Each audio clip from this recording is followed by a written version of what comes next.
Sungguh besar setiamu Tuhan. Lebih dalam kami menyembahmu Bapa.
Yesus, kami serahkan semuanya ini ke tangan-Mu Bapa.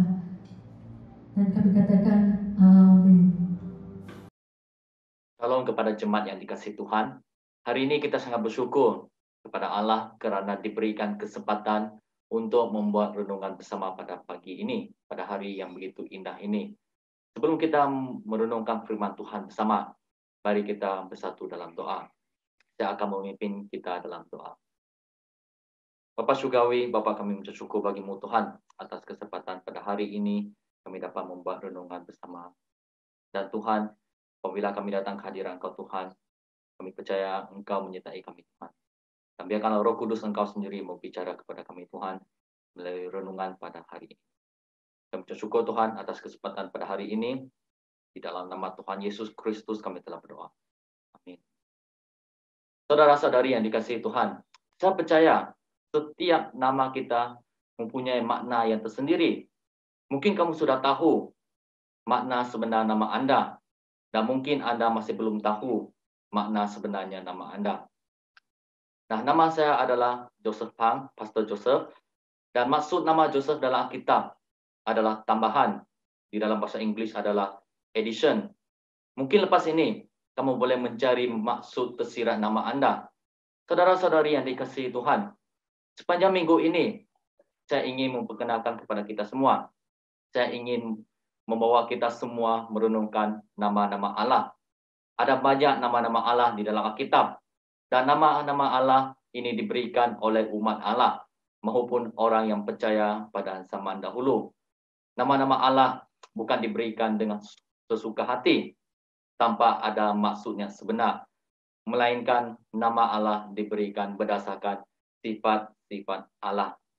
Selama beberapa hari ini, kita akan sama-sama merenungkan nama-nama Allah yang ada terdapat dalam Alkitab. Saudara-saudari yang dikasihi Tuhan, nama Allah yang pertama yang diberikan dan yang akan kita renungkan pada hari ini adalah Elohim. Saya percaya banyak di antara kita tidak asing dengan nama Allah ini, yaitu Elohim.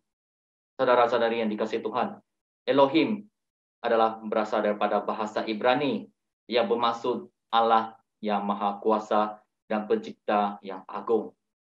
Mengapa kita memanggil Allah sebagai Allah yang Maha Kuasa dan Pencipta yang agung?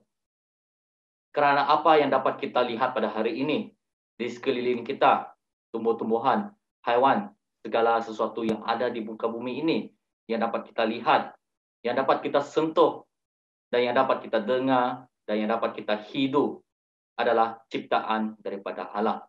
Maksudnya semua ini adalah berasal daripada Allah melalui kuasa yang tak terbatas dan tak mungkin difahami oleh manusia. Allah menciptakan alam semesta dengan penuh dengan keajaiban. Tanpa Allah, maka tidak ada ciptaan pada hari ini. Dan juga kita tidak akan wujud. Jemaat yang dikasihi Tuhan, saya tidak akan menjelaskan tentang hal-hal penciptaan Allah untuk menunjukkan Allah adalah Allah yang Maha Kuasa dan yang tak terbatas. Tetapi seperti yang ada di dalam kitab Kejadian bab 1 ayat 3 di sana untuk menjelaskan, untuk membuktikan bahwa Allah adalah Allah yang Maha Kuasa dan Pencipta yang agung. Tetapi saya ingin mengajak kita untuk merenungkan kekuasaan, mengapa kita memanggil Allah sebagai Allah yang Maha Kuasa. Kita yang dipetik daripada kitab Kejadian bab 1 ayat yang pertama. Mari kita sama-sama membuka kitab kita dari kitab Kejadian bab 1 ayat yang pertama. Saya akan membacanya dalam terjemahan Indonesia. Pada mulanya Allah menciptakan langit dan bumi. Saudara-saudari yang dikasihi Tuhan, dalam ayat yang pertama ini, sebenarnya ada 3 elemen yang penting. Ada 3 elemen yang penting yang harus kita perhatikan pada hari ini. Elemen yang pertama, yaitu adalah masa. Dan yang kedua adalah ruang. Dan yang ketiga adalah benda. Di dalam ayat yang pertama, mari kita sama-sama memperhatikan kitab kita. Ayat yang pertama, dia berkata semikian, pada mulanya. Nah, pada mulanya ini menunjukkan bahwa Allah telah menciptakan masa. Dan yang kedua, Allah menciptakan. Yang kedua adalah Allah sudah menciptakan ruang, space. Dan yang ketiga, langit dan bumi. Allah telah menciptakan benda. Dalam elemen masa, ada masa lampau, ada masa kini, dan masa yang akan datang, betul tak? Dalam elemen ruang ada ketinggian, ada keluasan, dan ada kedalaman. Dan dalam elemen benda ada benda solid, iaitu benda yang keras, liquid, benda yang lembut, dan gas, benda yang halus dan tidak dapat dirasakan. Ketiga-tiga elemen ini sangat bergantung antara satu sama lain. Jika tidak ada ruang, di mana harus letak benda. Jika tidak ada masa, bilakah untuk meletak benda itu? Tetapi Allah yang kita percaya tidak dapat dibatasi oleh tiga elemen ini, di mana kita adalah manusia yang lemah, terbatas oleh masa, ruang, dan benda. Maksudnya kita tidak dapat kembali ke masa lampau, kita tidak dapat melihat ke masa ke depan, dan kita tidak dapat menjelajah masa. Demikian juga dengan ruang kita apabila kita tidak dapat pergi ke tempat yang lain. Kita sering berkata bahwa Allah menyertai saya dan juga bersama dengan saya. Dalam masa yang sama juga bersama dengan kamu. Kita sering berkata bahwa Allah yang Maha Kuasa tidak dapat dibatasi benda karena dia tidak akan dibatasi oleh ciptaannya, yaitu masa, ruang, dan seperti seorang pencipta komputer. Dia tidak akan berada di dalam komputer. Dia tidak akan berada di, tetapi dia mengaturkan sistem supaya komputer itu berfungsi dengan baik. Oleh itu kita memanggil Allah Bapa. Kita sebagai Allah yang Maha Kuasa dan pencipta yang agung, tanya yang tak terbatas. Saudara-saudari yang dikasihi Tuhan, melalui renungan pada hari ini, saya berharap semua lebih dalam lagi. Dan renungan pada hari ini, kita memanggil Allah kita adalah Allah yang Maha Kuasa. Oleh kerana dia tidak dapat dibatasi oleh waktu, dia tidak dapat dibatasi oleh masa hal ini. Dan saya berharap bahwa renungan pagi dan kita dapat mengetahui dan kita sungguh-sungguh percaya bahwa Allah adalah Allah yang Maha Kuasa. Bukan hanya sekedar, tetapi memahami dan mengenal sifat-sifat Allah yang kita andalkan dan percaya. Tuhan memberkati kita semua. Mari kita bersatu dalam doa. Bapa kami yang di surga, Bapa kami bersyukur bagimu Tuhan atas perkongsian renungan pada hari ini, di mana kami dapat mengenal Allah lebih dalam lagi melalui nama panggilan Allah yang telah diberikan. Bapa, Engkau adalah Allah yang penuh dengan kekuasaan dan tidak dapat dibatasi oleh segala sesuatu, karena Engkau adalah ciptaan, karena Engkau adalah pencipta kami, pencipta yang agung. Bapa, kami bersyukur bagimu Tuhan atas hari ini yang begitu indah, di mana kami dapat mengenal Engkau bersama. Terima kasih Tuhan atas perkongsian pada hari ini. Di dalam nama Tuhan Yesus Kristus kami telah berdoa. Amin.